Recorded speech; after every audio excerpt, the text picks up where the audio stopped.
तो दोस्तों, कहानी की शुरुआत साल 1480 के दौर में मौजूद रोमानिया के राज्य से होती है, जिसके राजा का नाम व्लाड होता है, जो कि अपने महल में अपनी पत्नी एलिजाबेथ के साथ शानो शौकत से रहता था। व्लाद खुद से भी ज्यादा एलिजाबेथ को प्यार करता था और दोनों की जिंदगी बहुत हंसी खुशी चल रही थी। फिर एक दिन दुश्मन ने उसके राज्य पर हमला कर दिया, जिस वजह से व्लाड को ना चाहकर भी जंग के मैदान में कूदना पड़ता है। पर जाने से पहले वो राज्य के पादरी से मिलता है और उनसे कहता है कि मेरे जंग से वापस आ जाने तक आप मेरी और मेरी पत्नी एलिजाबेथ के लिए प्रार्थना करते रहना। साथ ही वो उन्हें ये भी धमकी देता है कि अगर इस बीच गलती से भी एलिजाबेथ को एक रोज तक आ गई तो वो उनके भगवान को कभी माफ नहीं करेगा। साथ ही साथ वो एलिजाबेथ की सुरक्षा के लिए अपने साथियों से उसे दूसरे महल पर ले जाने का ऑर्डर देकर कप्तान टरगुल के साथ लड़ाई में कूद पड़ता है। फिलहाल अपनी बहादुरी के दम पर व्लाड ये जंग जीत भी जाता है, लेकिन बदकिस्मती से दुश्मनों की एक टुकड़ी एलिजाबेथ को किडनैप कर लेती है और इससे पहले कि वो उसकी जान बचा पाता, बेचारे व्लाड की आंखों के सामने ही वो लोग उसे मार डालते हैं। एलिजाबेथ की मौत की खबर सुनकर पूरे राज्य में कोहराम मच गया। हर तरफ अफरा तफरी मातम सा छा गया। व्लाड तो मानो पागल सा हो जाता है और गुस्से में सबसे पहले सीधे पादरी के पास पहुंच जाता है। वो उससे पूछता है कि क्या उसने उसके लिए प्रार्थना किया था।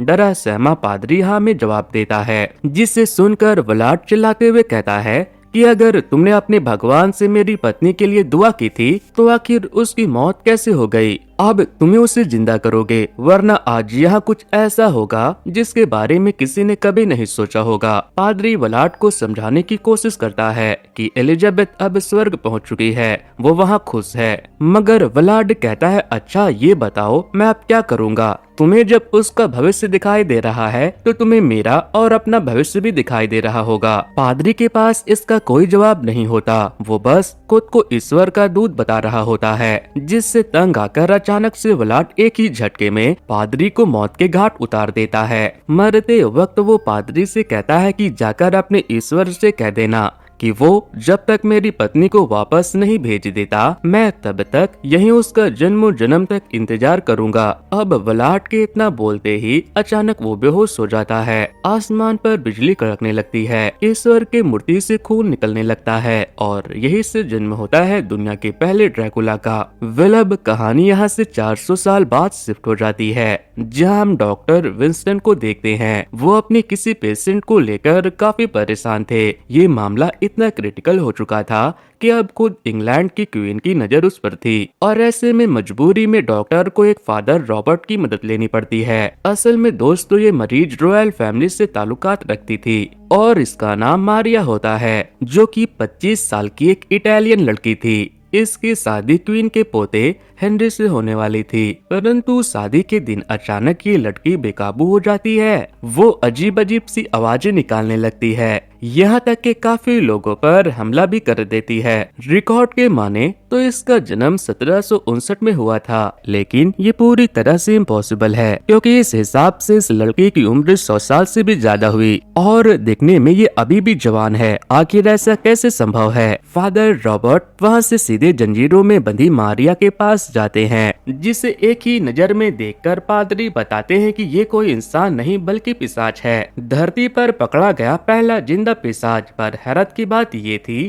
कि आखिर ये इंग्लैंड में क्या कर रही है। पादरी उससे सवाल करते हैं कि तुम्हारा मास्टर कहाँ है, जिस पर वो पिशाचनी बताती है कि हमारे मास्टर कभी भी मुझे छुड़ाने के लिए यहाँ आ सकते हैं, वो यहीं पर है। ये सुनकर तो पादरी पूरी तरह से दंग रह जाता है। वो पूछता है कि आखिर ड्रैकुला यहाँ इंग्लैंड में क्या कर रहा है, और तब जोर जोर से हंसते हुए मारिया कहती है क्योंकि उसकी चांद से भी ज्यादा खूबसूरत पत्नी एलिजाबेथ भी यही है, जिसे वो बहुत जल्द ढूंढ निकालेंगे। इसी दौरान हम इंग्लैंड के ही एक वकील जॉनथन को देखते हैं, जो कि अंधेरी रात में जंगलों के बीचों बीच एक महल की तरफ जा रहा होता है। इस महल में दाखिल होते ही जॉनथन की मुलाकात बेहद बूढ़े से दिखने वाले एक आदमी से होती है, जो कि कोई और नहीं बल्कि ड्रैकुला होता है और ये महल भी उसी का होता है। जॉनथन को देखते ही ड्रैकुला और उसके पिशाचों की टोली को समझते देर नहीं लगती कि वो एक इंसान है और यहाँ किसी अन्य पिशाच के बहकावे में शिकार बनने के लिए आ गया है। ड्रैकुला पहले तो उसकी खूब खातिरदारी करता है और फिर बात बातों ही बातों में उससे पूछता है कि आखिर वो यहाँ क्या करने आया है, जिस पर जोनाथन उसे बताता है कि वो उस पुरानी दिखने वाले महल को खरीद कर खंडर से खूबसूरत हवेली बनाना चाहता है, जिस पर ड्रैकुला उसे एक दिन का समय मांगता है और सोने के लिए हवेली का एक कमरा दे देता है। इसी कमरे में जोनाथन की नजर सामने रखी हुई एक किताब पर पड़ती है, जिसके बीच का एक पन्ना फटा हुआ था। अब किताब किसकी थी और उसमें रखी तस्वीर में कौन था, ये तो किसी को नहीं पता था, परंतु इससे जोनाथन के दिमाग में कई सवाल घूमने लगे थे, जिसका जवाब ढूंढने के लिए वो वीरान से दिखने वाली उस हवेली में ड्रैकुला के मना करने के बावजूद भी बीच रात में लालटेन लेकर घूमने निकल पड़ता है। वहीं दूसरी तरफ मारिया के बारे में जानकारी इकट्ठा कर रहे फादर रॉबर्ट किंग हेनरी से मिलने पहुंचते हैं और कमरे में छानबीन के दौरान उन्हें खास तरह का परफ्यूम मिलता है, जिसकी महक वाकई में अजीबोगरीब थी। इसी के साथ साथ उनके हाथ एक पन्ना लगता है जिसमें एलिजाबेथ की फोटो थी, जिसे देखकर उसे साफ साफ समझ में आ रहा था कि ये फोटो उसी किताब की है जो कुछ देर पहले जोनाथन को मिली थी। उधर हवेली में जोनाथन कुछ ही कदम चला था कि तभी अचानक उसे कुछ आवाज सुनाई देती है, जिनका पीछा करते करते वो एक सुनसान कमरे में पहुंच जाता है। उसे सामने एक ताबूत नजर आता है और जैसे ही जोनाथन ताबूत को खोलता है उसे उसके अंदर एक शख्स लेटा हुआ मिलता है और ये था ड्रैकुला,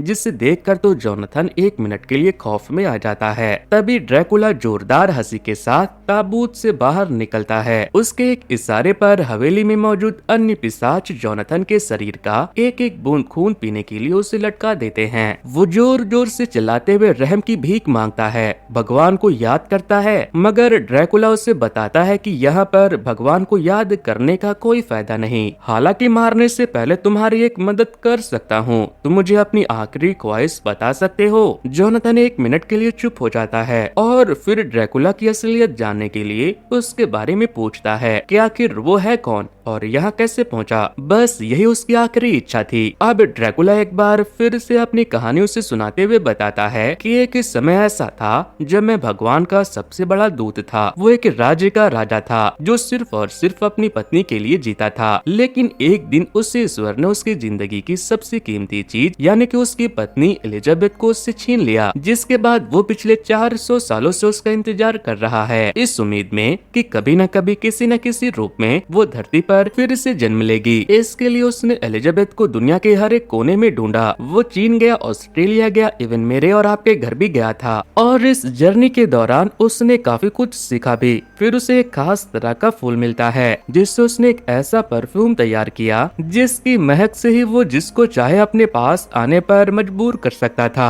इस तरह उसने अपने प्यार को हासिल करने के लिए पूरी दुनिया खंगाल डाली, मगर वो कहीं नहीं मिली। तब उसे एहसास हुआ कि एलिजाबेथ को पाना इतना आसान भी नहीं है। इसके लिए उसे एक विशालकाय सेना की जरूरत पड़ेगी जो पूरी दुनिया में फैलकर उसे ढूंढने में मदद करे। ऐसे में उसने कई लोगों को वंपायर भी बना दिया जिनका मकसद सिर्फ उसकी पत्नी एलिजाबेथ को ढूंढना था। मारिया भी उन्हीं में से एक थी जिसे उसने इटली में वंपायर बनाया था।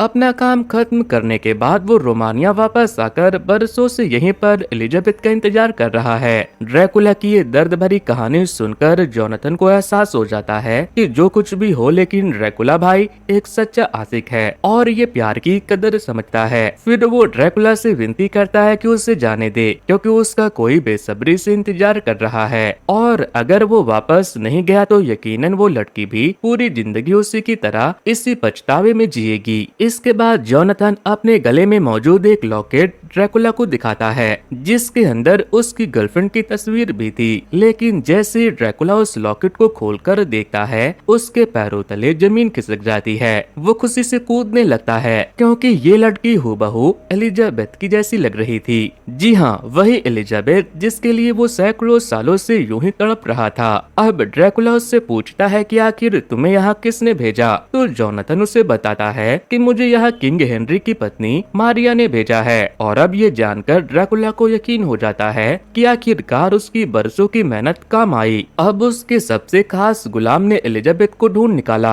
इसी खुशी में ड्रैकुला ने जोनाथन की जान भी बख्श दी, मगर उसने अपने आदमियों से कहकर अपने वापस लौटने तक जोनाथन को बंद करने का हुक्म दिया और फिर वो अपनी एलिजाबेथ को ढूंढने के लिए बिना समय गवाए इंग्लैंड इंग्लैंड के लिए रवाना हो जाता है। इधर फादर रॉबर्ट डॉक्टर विंस्टन को इस पूरे केस के बारे में बता रहे होते हैं कि कैसे इन सब के पीछे ड्रैकुला का हाथ है, और अपने हाथ में मौजूद एलिजाबेथ की तस्वीर को देखते हुए वो कहते हैं कि ये वही लड़की है जिसके चक्कर में ड्रैकुला पिछले 400 सालों से पागल की तरह भटक रहा है।